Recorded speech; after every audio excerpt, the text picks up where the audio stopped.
Ya, Shalom Bapak Ibu semuanya. Menuju 91 tahun hari ulang tahun gereja kita ya, di 14 November nanti. Dan seperti biasa kita akan menyambutnya dengan rangkaian Pekan Keluarga yang bukunya sudah Bapak Ibu terima ya. Ini bukunya.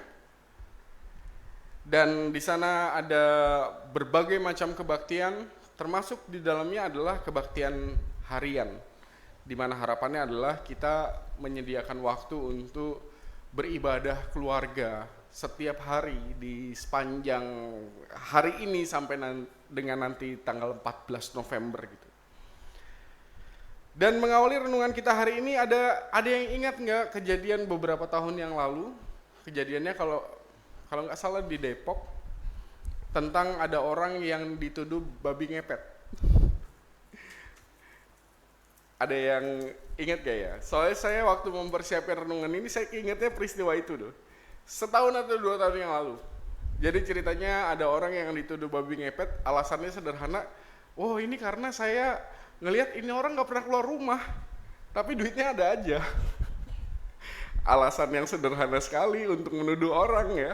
Dan akhirnya ketahuan bahwa tuduhannya tidak terbukti. Itu mah cuma karena ngiri aja sehingga menuduh sana dan sini.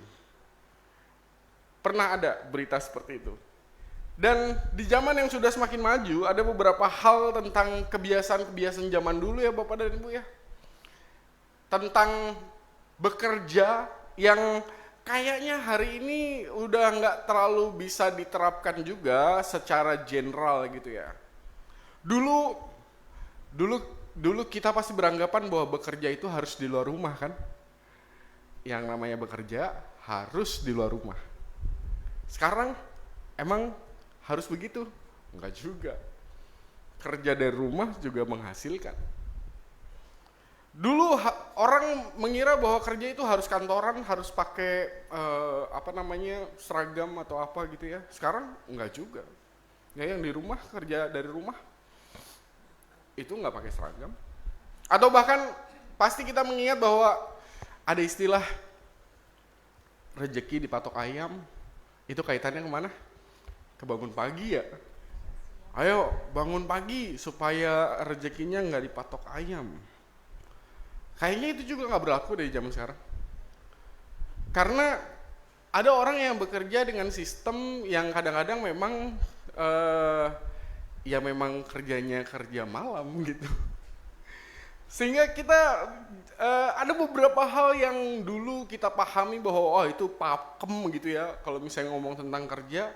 Tapi kayaknya seiring berkembangnya zaman maka hal itu menjadi tidak terlalu pakem juga, bahwa ada hal-hal yang berbeda, hal-hal yang lain yang pada akhirnya dari sana juga kita tahu bahwa seseorang berjuang, seseorang bekerja membangun kehidupan dirinya dan keluarganya. Hari ini tuh yang berlaku hanya satu, kesadaran bahwa kalau kita nggak kerja kita nggak bisa makan. Apapun kerjanya selama halal maka harus dikerjakan. Kesadarannya cuma itu aja. Kalau nggak kerja nggak makan. Maka hari ini kita diajak untuk, kalau saya melihat tema sinodal hari ini kan tentang belajar dari semut ya. Saya malah lebih ngerasa bahwa saya bukan hanya disuruh belajar dari semut, tapi saya juga merasa saya malu sama semut kalau misalnya saya nggak melakukan apapun untuk membangun dan melakukan sesuatu yang terbaik buat kehidupan saya dan keluarga saya. Makanya hari ini kita disuruhnya berkaca ke semut. Kalau nggak mau kerja gitu ya, malu tuh sama semut. Bukan hanya semut itu bekerja untuk mencari makan, kalau dalam pembacaan Alkitab kita lihatlah ayat 6 sampai dengan ayat 8, tapi juga dia mempersiapkan makanan, yang artinya kalau zaman sekarang buat kita mah berarti kan dia seseorang menyimpan untuk masa-masa yang sulit.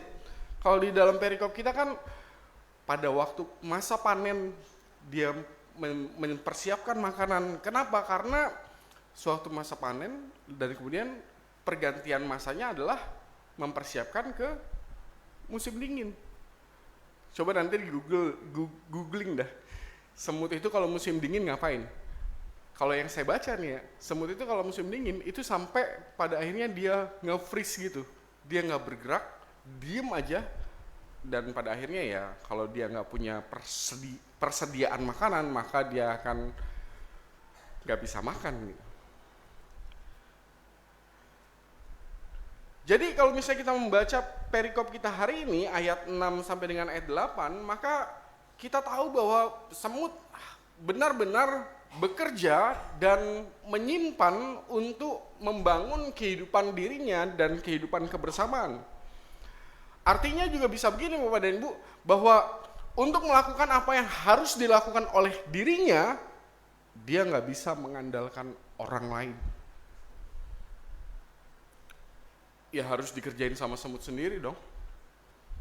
Untuk ngumpulin, untuk menghimpun, untuk menyimpan, yang harus ngelakuin adalah dirinya sendiri. Kalau buat kita ya berarti kita benar-benar nggak bisa terus-menerus mengandalkan hidup kita dari orang lain. Ya orang lain itu adalah orang di luar kita gitu ya. Ya kalau keluarga kita ya masuk ke kita ya, keluarga kita. Keluarga berarti kita. Tapi juga kalau misalnya kita, keluarga jemaat kita benar-benar yang harus berinisiatif untuk melakukan sesuatu, kita nggak bisa mengandalkan orang lain.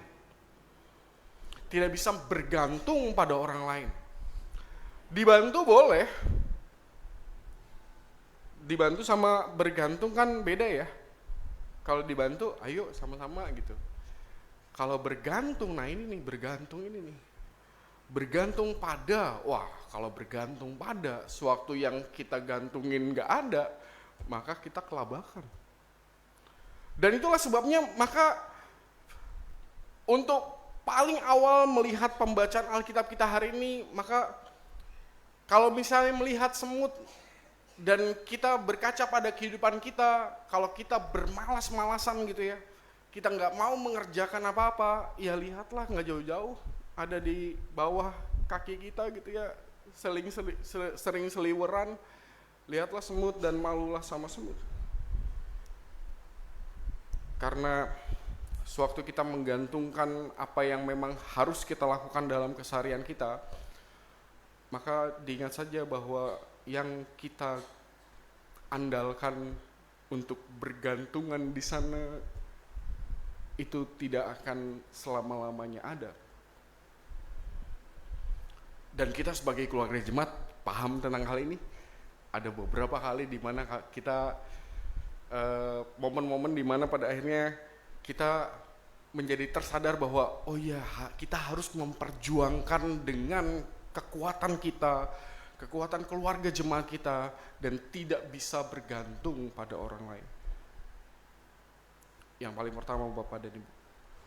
Dan terakhir yang saya mau ajak untuk kita renungkan bersama-sama tentang ayat selanjutnya, ayat 9 sampai dengan ayat 11. Karena di ayat 9 sampai dengan 11 itu membahasnya tentang orang malas. Begitu kan ya, ayat 9 dan 11. Hai pemalas. Namun saya sepakat dengan satu kutipan. Sewaktu saya persiapan renungan ini, ada satu kutipan yang kayaknya benar nih kutipannya nih ya. Jadi kutipan itu mengatakan seperti ini, saya bacakan aja ya.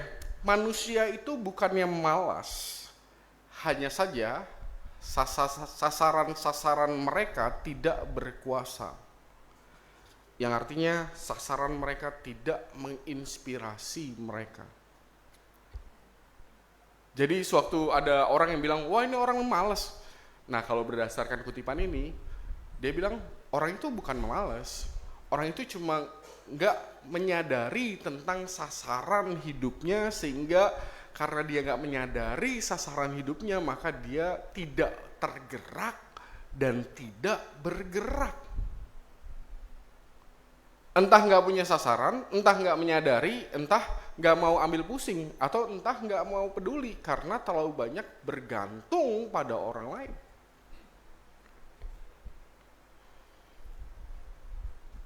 Dan saya sepakat. Harusnya nggak ada tuh orang yang malas. Karena seharusnya setiap orang punya sasaran dalam kehidupan mereka.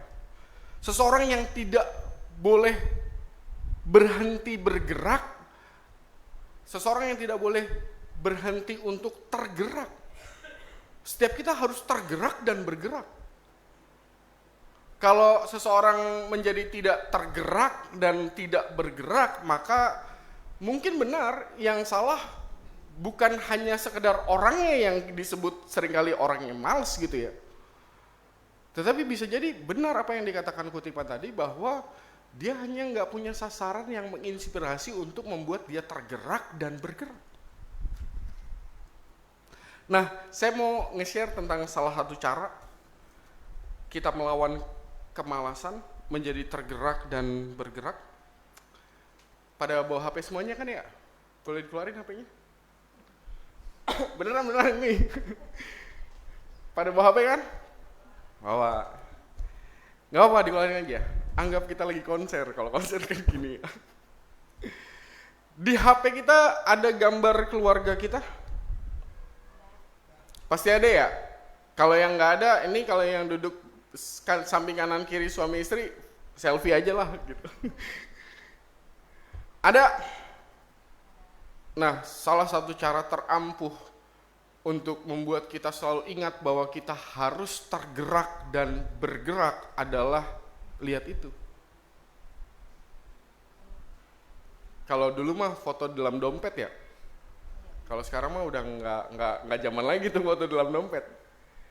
Bagaimana seseorang bisa tergerak dan bergerak, yang artinya adalah melawan kemalasan, ya salah satunya adalah itu.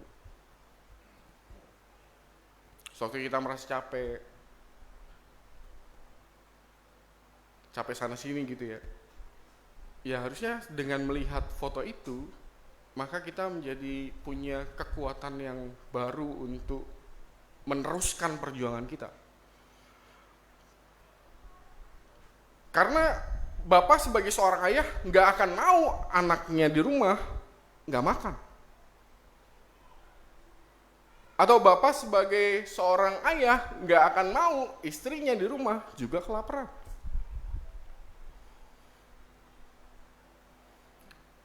Atau juga nggak akan mau dirinya sendiri kelaparan.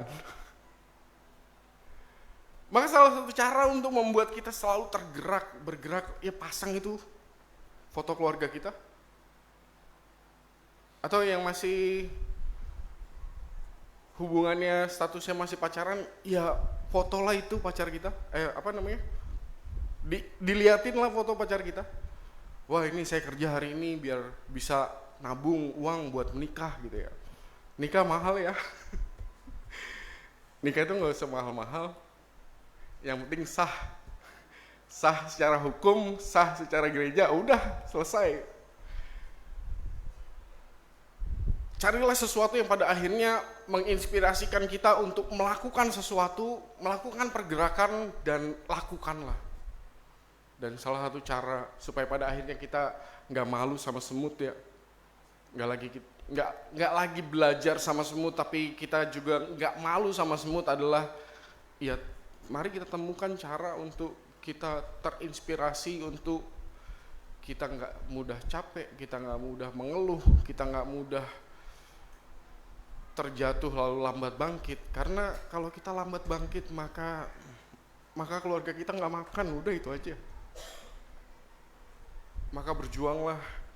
Semoga di pekan keluarga kita di beberapa pekan ke depan, 2 minggu lebih dikit kalau nggak salah, kita bisa sama-sama saling menopang, saling menguatkan sebagai keluarga jemaat. Untuk apa? Untuk mengingatkan bahwa ada sesuatu yang mau kita perjuangkan bersama-sama. Sebagai apa? Sebagai keluarga jemaat.